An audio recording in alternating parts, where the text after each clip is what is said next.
Brooklyn, novembre. Un vent coupant s'infiltrait entre les branches nues de Grover Park, balayant les feuilles mortes dans une danse fragile. L'air avait cette odeur métallique et mélancolique des fins d'après-midi urbaines. Le soleil hésitait derrière une nappe de nuages gris, projetant une lumière pâle et trouble sur les pavés froids du parc. À l'intersection des deux grandes allées piétonnes, deux silhouettes minuscules se tenaient côte à côte. L'un avait la mâchoire crispée, l'autre les yeux brillants. Ils n'avaient que 8 ans, mais déjà, leur regard portait les traces d'un âge bien plus avancé. Jamal et Malik Johnson, des jumeaux noirs parfaitement identiques jusqu'aux plis de leurs cils. Seule la gravité dans les traits de Malik les distinguait parfois. Entre eux, posée sur un vieux drap, trônait une petite voiture rouge, écaillée sur les coins, les roues usées, mais propres, bichonnées. « Monsieur ?» s'approcha Jamal, avec une voix trop douce pour le froid qui mordait. « Vous voudriez acheter notre voiture ? Elle est spéciale. » Un homme d'une 50aine d'années, aux écouteurs dans les oreilles, passa devant eux, sans lever les yeux. Puis un couple. Puis un jogger. Ignoré. Encore. Malik serra les poings. « Il s'en fiche. Tout le monde s'en fiche, » murmura-t-il, la voix tremblante. Jamal ne répondit pas. Il leva juste les yeux vers le ciel qui s'assombrissait plus vite que prévu. À quelques dizaines de mètres, à l'arrière d'une limousine noire, un homme referma doucement un dossier en cuir. Gabriel Silvera, PDG de Silvera Technologies, un des architectes les plus influents du monde numérique moderne. Son visage, d'une élégance froide, portait les traces discrètes de la fatigue chronique.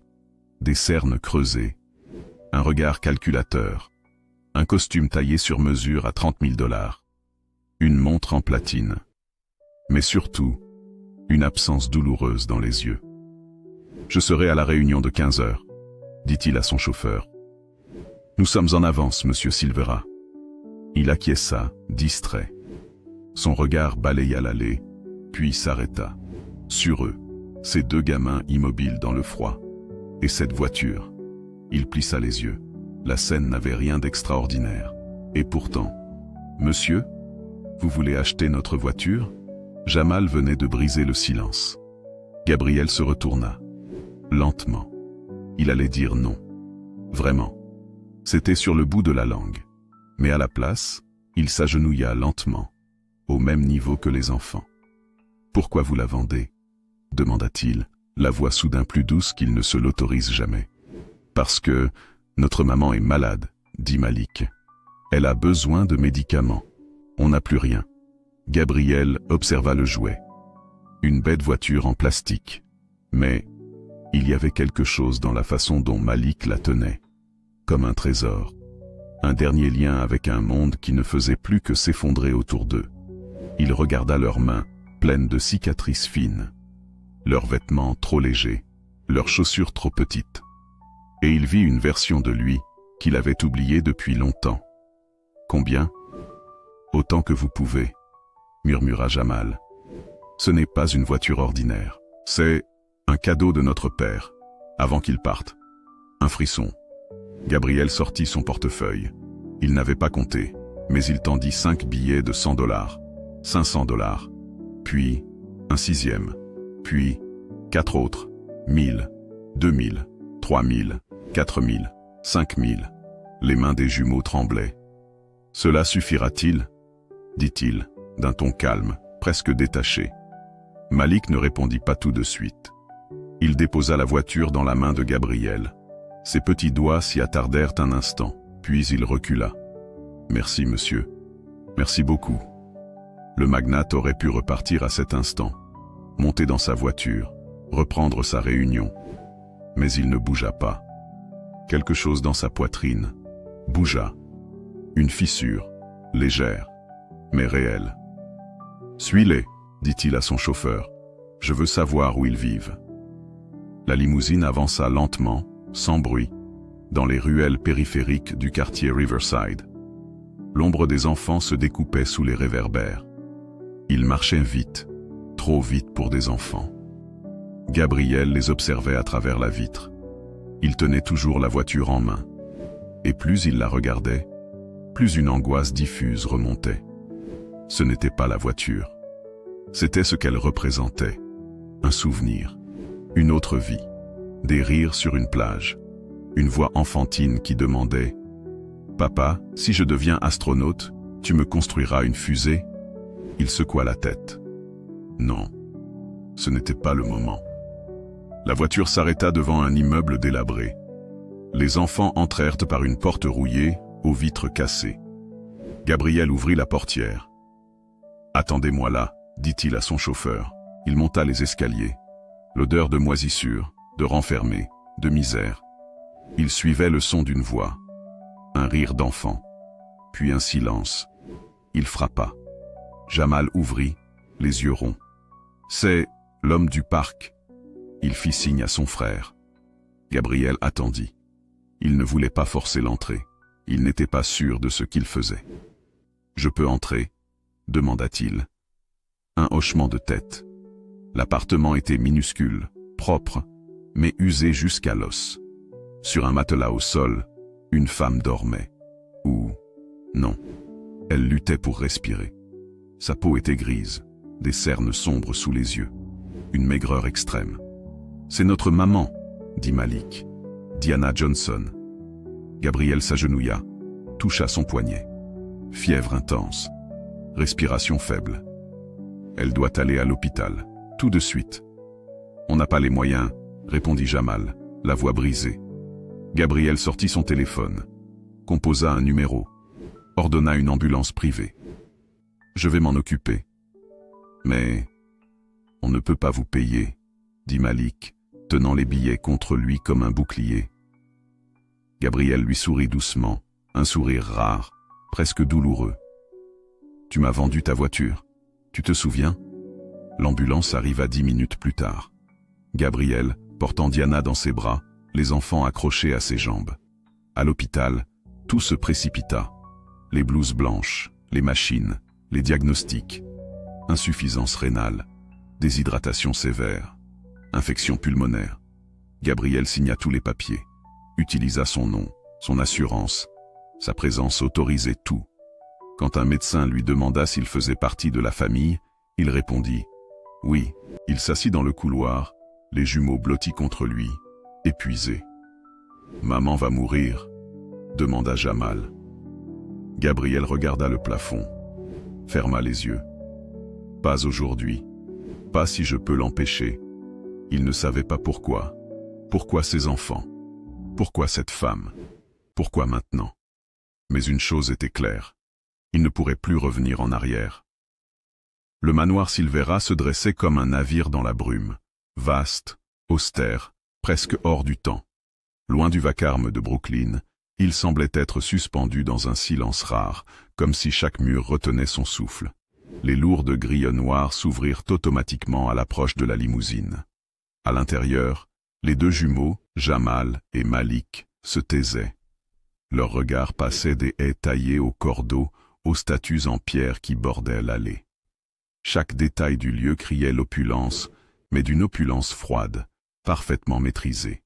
« On dirait un musée », murmura Malik. Gabriel, assis face à eux, observa leur réaction. Pour la première fois depuis des années, il ressentit une forme d'inconfort. Non pas à cause d'eux, mais à cause du contraste. Ce manoir, dans lequel il vivait seul, semblait soudain trop immense, trop vide, trop mort. Ils descendirent. Mrs. Collins, la gouvernante, attendait déjà sur le perron. Une femme mince, aux cheveux tirés, à l'air sévère mais professionnel. Elle eut un léger sursaut en voyant les deux enfants. « Monsieur Silvera, ces garçons, ils resteront ici, pour un temps. Installez-les dans l'aile est. Je vous expliquerai plus tard. » Sans poser de questions, elle obéit. Mais son regard trahissait la surprise. Cela faisait 5 ans que Gabriel Silvera n'avait accueilli personne dans sa demeure, et encore moins des enfants. Le poids des souvenirs. Les chambres préparées pour les jumeaux avaient été aménagées à la hâte. Mais malgré le confort, lits moelleux, peluches neuves, lumière tamisée, une atmosphère étrange planait. Malik fixait le plafond, tandis que Jamal s'amusait à faire rouler une balle sur le parquet lustré. « Tu crois qu'il est gentil ?» demanda Malik soudain. Jamal haussa les épaules. « Il est bizarre, mais il a l'air triste, comme s'il avait mal quelque part. Tu crois qu'il a une famille, lui ?» Un silence. Jamal cessa de faire rouler la balle. « Sûrement pas. Ce genre de gens, ça vit pas comme nous. » Plus loin dans le manoir, Gabriel regardait un dossier posé sur son bureau. Il n'arrivait pas à se concentrer. Son esprit était ailleurs. Il se leva et marcha lentement jusqu'à un couloir qu'il n'avait pas traversé depuis des années. Ses pas résonnaient contre les murs marbrés. Chaque tableau semblait l'observer, chaque miroir renvoyait son reflet fatigué. Au bout du couloir, une porte fermée à clé. Il s'arrêta, hésita. Sa main se glissa dans la poche intérieure de sa veste. Il en sortit une petite clé dorée, usée. Il la fixa longuement, puis la remit dans sa poche. Pas encore. Le premier matin. Le lendemain, l'odeur des gaufres et du sirop d'érable flottait dans l'air. Mrs. Collins, contre toute attente, s'était prise d'affection pour les garçons. Elle ne leur posait pas de questions, mais les nourrissait comme s'ils étaient ses propres petits-enfants. Gabriel descendit au salon, surpris d'entendre des rires dans sa maison. Une musique douce jouait à la radio. Jamal et Malik couraient autour d'un fauteuil, poursuivi par un petit robot intelligent de la collection Silveratech. Il s'arrêta, le cœur lourd, car pendant une seconde, il avait entendu un autre rire, plus aigu, plus léger, celui de Samuel. « On peut voir maman aujourd'hui ?» demanda Malik timidement. Gabriel hocha la tête. Ils montèrent dans la voiture. Cette fois, Malik s'assit à l'avant, les mains posées sagement sur ses genoux. Jamal resta collé à la vitre arrière, scrutant les gratte-ciel. « Pourquoi vous avez une pièce fermée à clé dans votre maison ?» demanda-t-il soudain, sans détourner le regard. Gabriel tressaillit. Il ne s'attendait pas à la question. « Cette pièce est privée, » répondit-il. « Personne n'y entre. »« Même vous ?» dit Malik sans détourner les yeux. Gabriel ne répondit pas. À l'hôpital, Diana était éveillée. Fragile, encore, mais souriante. Lorsqu'elle vit ses fils, elle fondit en larmes. Ils se précipitèrent dans ses bras. Gabriel resta en retrait, mais leurs yeux se croisèrent. « Merci » souffla-t-elle. Il détourna le regard. Plus tard, alors que les garçons montraient à leur mère des photos du manoir prises avec un téléphone de luxe que Gabriel leur avait prêté, Diana et Gabriel échangèrent de quelques mots. « Vous n'avez pas d'enfant, n'est-ce pas ?» demanda-t-elle doucement. Un silence. Puis, « Non. » Elle l'observa. Quelque chose dans son regard changea. « Pourtant, vous agissez comme un père inquiet. » Ce soir-là, dans le couloir, un bruit retentit. Verre brisé. Gabriel accourut. Il trouva Jamal figé, tremblant, devant une sculpture en cristal éclatée au sol. « C'était un accident, souffla-t-il. Je suis désolé. » Gabriel s'approcha. Le garçon attendait une réprimande. Mais au lieu de crier, Gabriel s'accroupit. « Tu es blessé ?» Jamal secoua la tête, stupéfait. « Non. » « Alors ce n'est pas grave. Les choses peuvent être remplacées, pas les gens. » Cette simple phrase fit monter les larmes aux yeux de Jamal, parce qu'il n'avait jamais entendu ça. Minuit. Le manoir était plongé dans le silence. Gabriel ne dormait pas. Il errait. Puis, il s'arrêta devant la fameuse porte. Il sortit la clé. Clic. La serrure céda. Il poussa la porte. Lentement. La pièce était exactement comme il l'avait laissée 5 ans plus tôt. Des murs bleus, des dessins d'étoiles, un lit d'enfant avec une couverture à motif de fusée. Sur la table de chevet, une photo. Gabriel, souriant. Un petit garçon noir sur ses genoux. Une femme à côté, au regard doux. Amara. Samuel. Il n'avait rien changé. Rien effacé. Une larme coula sur sa joue. C'était lui, n'est-ce pas? Gabriel se retourna. Malik était dans l'embrasure de la porte. « C'était votre fils, dit-il doucement. Gabriel ne répondit pas. Il n'avait plus de mots. Il se laissa tomber sur le lit. Malik s'approcha. Il s'assit lentement à côté de lui. « Vous l'aimiez beaucoup ?» Gabriel acquiesça. « Alors, vous comprenez pourquoi on aime tant notre maman. » Et là, pour la première fois, Gabriel pleura vraiment. Pas en silence, pas en secret. Il pleura tout ce qu'il avait retenu. Et là faisait 3 semaines que Jamal et Malik vivaient au manoir Silvera. 3 semaines que la voix des enfants résonnait à nouveau entre les murs silencieux. 3 semaines que Gabriel repoussait sans cesse une vérité inévitable.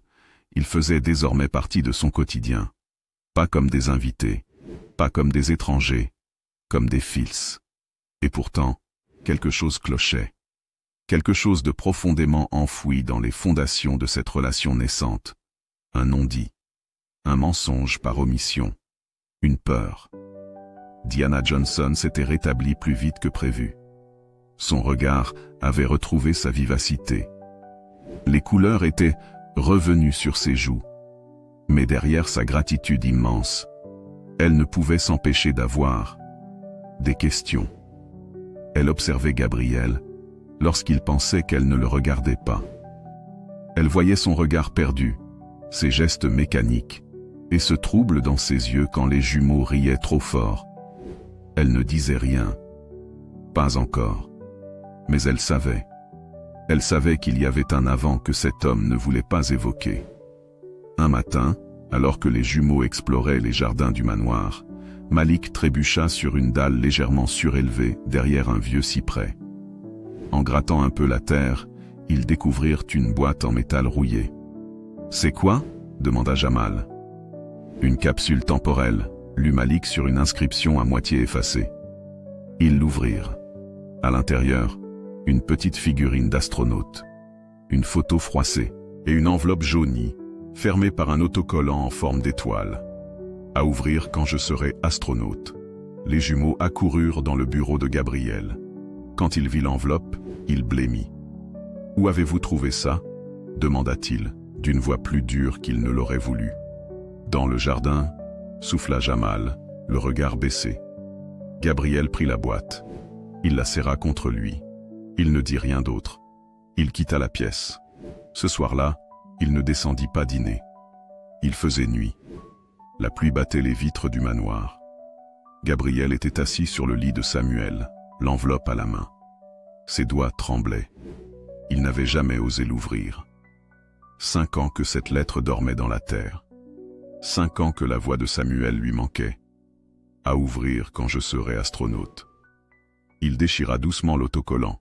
À l'intérieur, un petit dessin maladroit, un vaisseau spatial, un homme en costume de cosmonaute tenant la main d'un petit garçon. En dessous, au crayon bleu, « Papa et moi sur la Lune. Même quand je serai loin, on sera ensemble. » Gabriel ne put retenir un sanglot. Le poids de la culpabilité, du chagrin, du deuil, lui écrasa la poitrine. Il tomba à genoux. Il se haïssait. Il les avait tués. Lui. Quelques jours plus tard, Gabriel accepta de ramener Diana au manoir pour sa convalescence. Elle fut installée dans une chambre spacieuse à côté de celle des jumeaux. Un soir, alors que les enfants dormaient, elle toqua doucement à la porte du bureau de Gabriel. « Vous ne dormez pas, n'est-ce pas ?» Il leva à peine les yeux. Il avait les traits tirés. « J'ai vu la photo dans la chambre au bout du couloir, » dit-elle doucement. Gabriel ferma les yeux. « Vous n'êtes pas obligé de m'en parler, mais je pense que vous le devez à vous-même. » Il se leva. Il fit quelques pas, puis il s'arrêta devant la grande baie vitrée. Il s'appelait Samuel. Il avait 8 ans, comme eux. Sa mère, Amara, était tout pour moi. Nous avons eu un accident, une nuit de pluie. On se disputait. Je conduisais. Un camion a percuté notre voiture. Ils sont morts. Pas moi. Le silence. Puis Diana dit doucement. Vous vous punissez depuis 5 ans. Il hocha la tête. Et maintenant vous essayez de vous racheter avec mes enfants. Je ne sais pas si c'est de la rédemption, ou un besoin de faire enfin quelque chose de bien. Elle s'approcha, le regarda droit dans les yeux. Peu importe ce que c'est, Vous avez sauvé ma vie. Et vous donnez à mes fils ce que je ne pouvais plus leur offrir. Une sécurité, une chance, peut-être même un père. Mais pendant que cette nouvelle famille se formait lentement, une autre ombre grandissait. Dans une tour impersonnelle du quartier financier, un homme aux yeux froids regardait un écran. Il faisait défiler des images, des vidéos de surveillance, des dossiers confidentiels. « Alors c'est vrai », murmura-t-il. Silvera n'est plus seul. Il ouvrit un tiroir, en sortit une vieille carte de visite froissée. Diana Johnson, infirmière, hôpital municipal, Brooklyn. Un rictus déforma son visage. « Je t'avais dit de ne jamais revenir dans ma vie. » Il composa un numéro. Il est temps de terminer ce qu'on avait commencé. Dans un bureau baigné d'écrans et de lumière bleutée, un homme était assis en silence. Le genre de silence qui n'appartient qu'aux prédateurs. Calme, calculé, patient. Il portait un costume italien sans plis, une bague noire à l'annulaire droit, et ses yeux gris avaient la fixité d'un rapace. Il faisait défiler des informations sur un écran tactile. Les données étaient peu nettes. Gabriel Silvera, PDG de Silvera Technologies. Repli progressif des activités depuis 5 ans. Dernier mouvement. Adoption légale en cours de 2 mineurs, Malik et Jamal Johnson. Mère biologique, Diana Johnson. Il éteignit l'écran. Un sourire s'étira lentement sur ses lèvres. « Tu pensais que tu pouvais m'échapper, Diana. » Les jours s'étaient écoulés avec une étrange tranquillité. La maison n'avait jamais été aussi vivante. Les jumeaux avaient trouvé leur repère, et Diana retrouvait peu à peu une force nouvelle. Mais sous la surface, Gabriel sentait une tension sourde, comme si quelque chose l'observait, comme si le calme n'était qu'un prélude. Un matin, Mrs. Collins trouva une enveloppe sans timbre dans la boîte aux lettres du manoir. Pas d'expéditeur. À l'intérieur, une seule feuille. « Tu ne peux pas réparer ce qui est mort, Gabriel. Tu as tué ta famille. Vas-tu recommencer? Nous savons pour Diana. » Gabriel se figea. Le papier glissa de ses doigts. Quelqu'un savait, et ce n'était pas un inconnu. Ce soir-là, il alla frapper à la porte de la chambre de Diana. Elle comprit immédiatement. « Tu as reçu quelque chose, n'est-ce pas ?» Il lui tendit la lettre. Elle pâlit. « C'est lui, » murmura-t-elle. « Qui ?»« Ronell Spencer. » Elle inspira, ferma les yeux. « C'est le père biologique des jumeaux. » Gabriel s'adossa au mur, abasourdi. « Je croyais qu'il était mort. »« Non. J'ai fui. Quand j'étais enceinte, j'ai découvert qu'il était impliqué dans des affaires illégales. Vente d'armes, extorsion, blanchiment. J'ai tout quitté. J'ai changé de nom. J'ai disparu. Je ne voulais pas que mes enfants grandissent dans cet enfer. » Gabriel resta silencieux un moment. Puis, « Et maintenant il vous a retrouvé. » Elle hocha la tête. « Il ne me pardonnera jamais. » Gabriel active ses anciens réseaux. Le lendemain, Gabriel convoqua une réunion privée dans une pièce sécurisée du manoir. Un homme en costume sobre, aux allures d'agent fédéral, entra discrètement. John Reyes, ancien directeur des opérations chez Interlink. « Je vous dois encore un service, Gabriel. » Gabriel lui montra la lettre. « Je veux savoir où est Ronell Spencer et ce qu'il prépare. » Reyes hocha la tête. « Il a refait surface il y a 3 mois. Il finance discrètement plusieurs opérations illégales. Mais ce qui est inquiétant, c'est qu'il semble chercher quelque chose, ou quelqu'un. Il a trouvé. » Ce soir-là, une voiture noire se gara à 2 pâtés de maison du manoir. À l'intérieur, 2 hommes. Ronell, au volant, et un second, plus jeune, armé. On observe encore une nuit. Demain, on entre. On récupère ce qui m'appartient. Il alluma une cigarette. Ils m'ont tout pris.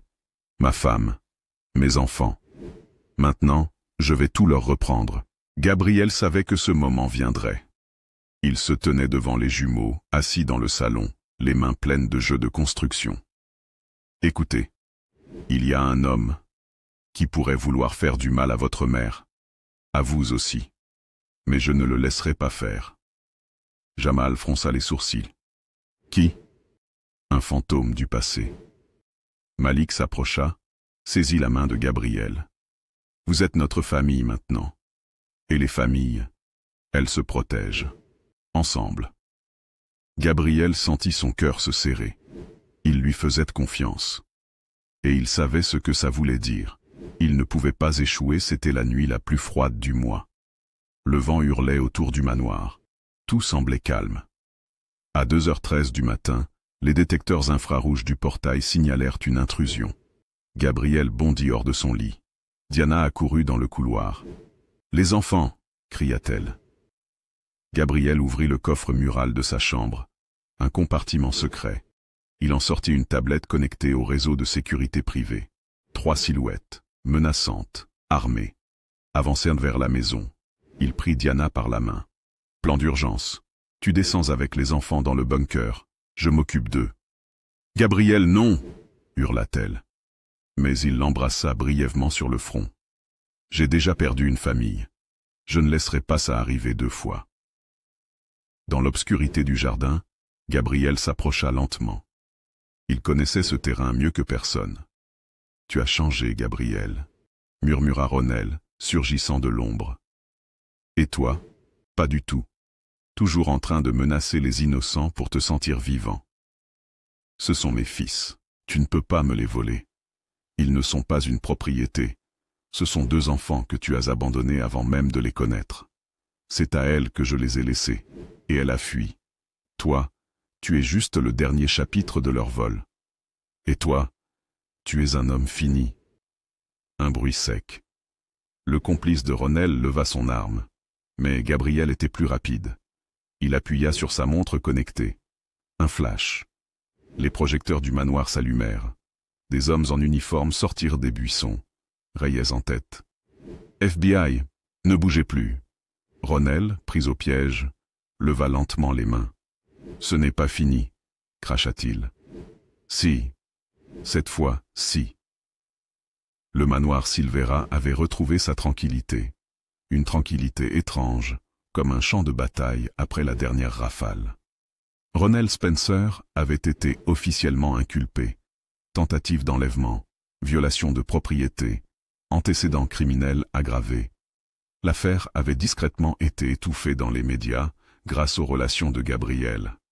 Mais ce qui n'avait pas été étouffé, c'était le souvenir. Jamal avait recommencé à faire des cauchemars. Malik se taisait plus souvent. Diana veillait la nuit, assise dans le fauteuil près de leur lit. Et Gabriel, il errait, comme un homme qui a sauvé la maison des flammes, mais qui se rend compte que c'est à l'intérieur que tout continue de brûler. Ce matin-là, l'avocat de Gabriel arriva avec un dossier à la main. « Les papiers sont prêts. Il suffit d'une signature. »« Pour ?» ?»« L'adoption. Malik et Jamal. Vous avez obtenu la garde temporaire. Si vous voulez en faire vos fils. Officiellement, c'est maintenant. » Gabriel resta silencieux. « Est-ce que je mérite ça ?» murmura-t-il.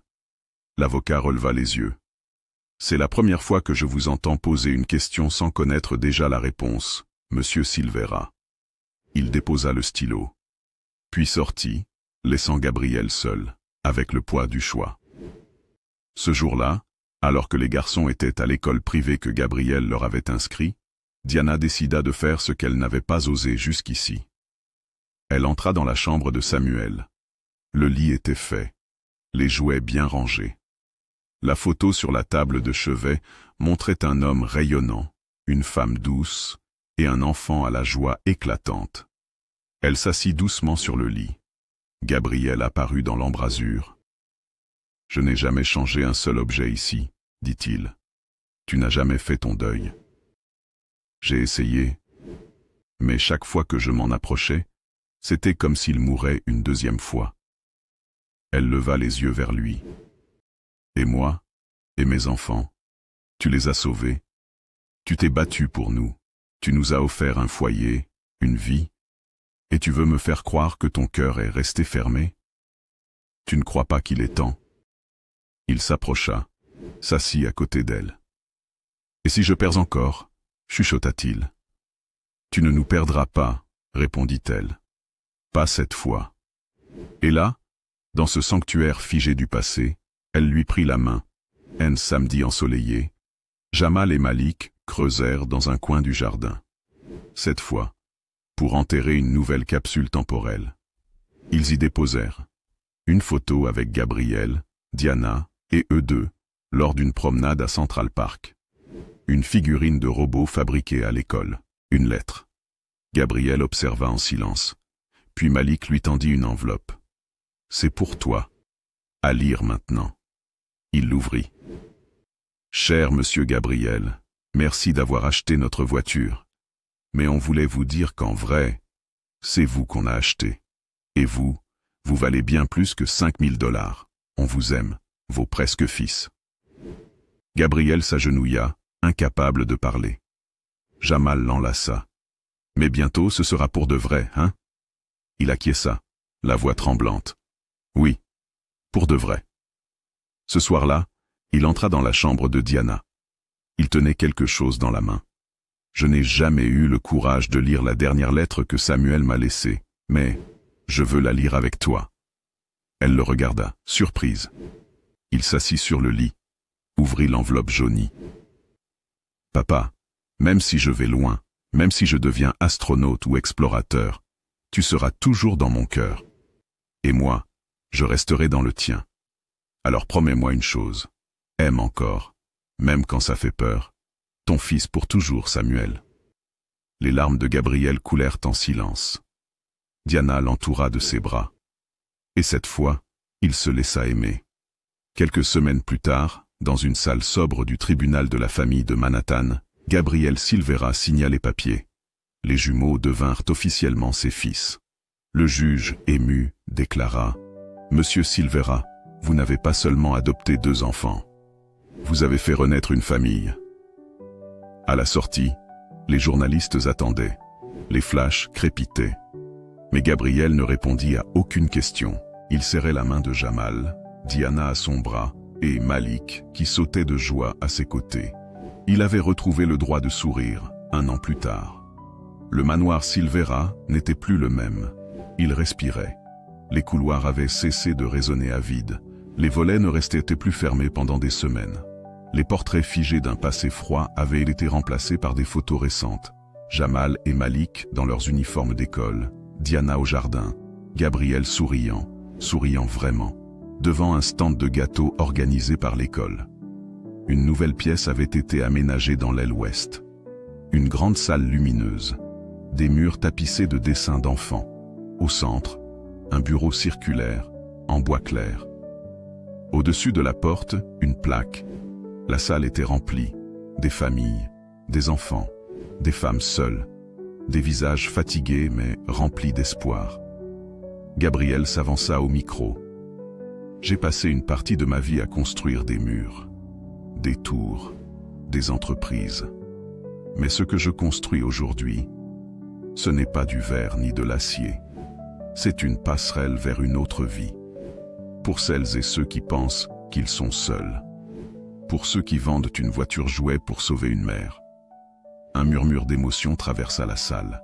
Diana, assise au premier rang, le regardait avec une fierté discrète. À côté d'elle, Jamal tenait la main de Malik. L'un portait une cravate de travers, l'autre un badge, coordinateur junior. Leurs regards brillaient. Gabriel conclut. La douleur peut détruire, mais elle peut aussi ouvrir des portes. Et aujourd'hui, nous avons choisi la lumière. Applaudissements. Mais aussi des larmes. Partout dans la salle. La vie s'était réorganisée avec une simplicité presque déconcertante. Gabriel, autrefois gouverné par des tableaux Excel et des négociations multimillionnaires, consultait désormais des plannings de sorties scolaires, lisait des livres sur la parentalité tardive et apprenait à faire des crêpes sans faire sauter la cuisine. Un soir, alors qu'il aidait Malik à terminer un devoir sur les constellations, il retrouva une ancienne carte du ciel, accrochée au mur de la chambre de Samuel. Elle avait pâli avec le temps, mais chaque étoile semblait encore vibrer. « C'est celle que tu utilisais avec ton fils ?» demanda Malik. Gabriel hocha la tête. « Et tu crois qu'il est là, quelque part, à nous regarder ?» Il sourit. Un vrai sourire, doux, J'aime penser que oui, le printemps arriva. Avec lui, une nouvelle promesse. Dans le jardin illuminé du manoir, un petit dîner fut organisé. Intime, doux.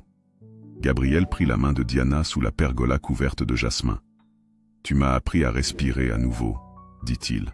« À croire que la vie ne s'arrêtait pas à la douleur.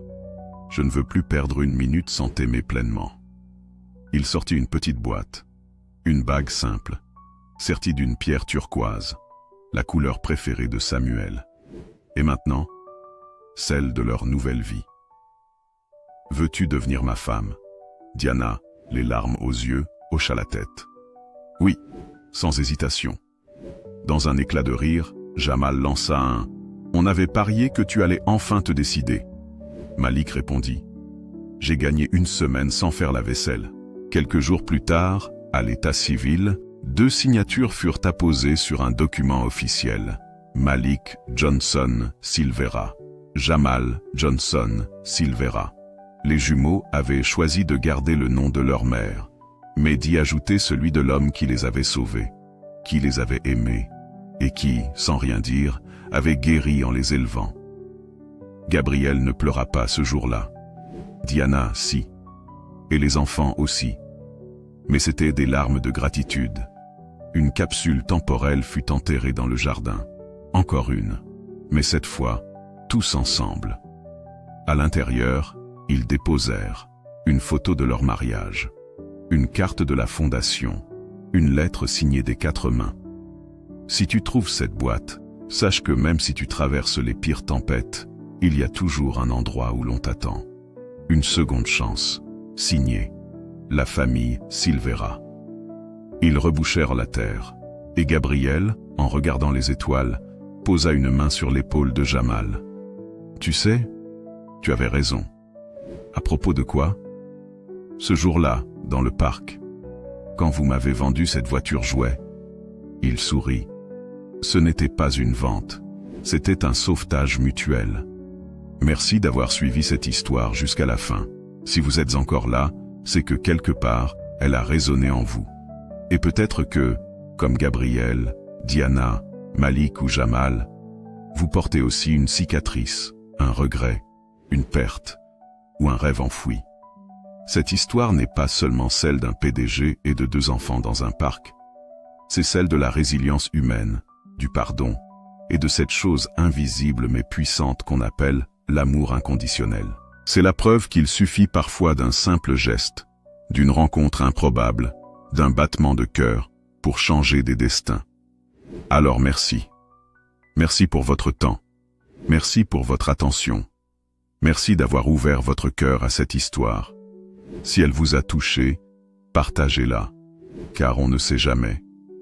Peut-être que quelqu'un, quelque part, a besoin d'entendre qu'il existe toujours une seconde chance. Et surtout, n'oubliez jamais, ce que la douleur brise, l'amour peut le reconstruire. Plus fort, plus vrai, plus lumineux. À bientôt pour une nouvelle histoire. Avec toute ma gratitude.